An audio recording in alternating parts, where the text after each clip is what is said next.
ఇజ్రాయెల్‌ని తక్కువగా అంచనా వేస్తే అమాయకత్వం. ఇరాన్‌కి ఆ సంగతి తెలుసు. చైనాకి ఆ సంగతి తెలుసు. రష్యాకి ఆ సంగతి తెలుసు. హార్ముజ్ జలసంధిని దిగ్బంధించడం వెనకాల ఒక పెద్ద గేమ్ ఉంది. ఏంటయ్యా అంటే అక్కడ వేలాది షిప్పులు చిక్కుబడిపోయాయి. వాటిటి మధ్యలో రష్యా నుండి వచ్చినయో, చైనా నుండి వచ్చినయో ఉండిపోతే వాటిని ప్రత్యేకంగా అబ్జర్వ్ చెయ్యరు. అలా ప్రత్యేకించి అబ్జర్వ్ చేయడం ప్రారంభించిందా ఇజ్రాయెలు అసలు విషయం బయటపడుతుంది. ఏంటయ్యా అంటే ఈ గందరగోళం మధ్యన చైనా నుండి ఇరాన్‌కి ఆయుధాలు వెళ్తున్నాయి. రష్యా నుండి ఇరాన్‌కి ఆయుధాలు వెళ్తున్నాయి. అది డ్రోన్‌లు కావచ్చు, మిస్సైల్‌లు కావచ్చు, ఎయిర్ డిఫెన్స్ సిస్టమ్స్ కావచ్చు, ఏదైనా వెళ్తూ ఉన్నాయి.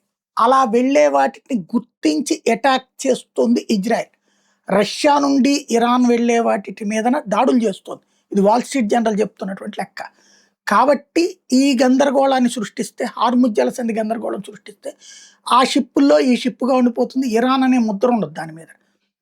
లేదా రష్యా అనే, చైనా అనేది ముద్ర ఉన్న ఆయిల్ అనుకుంటారు.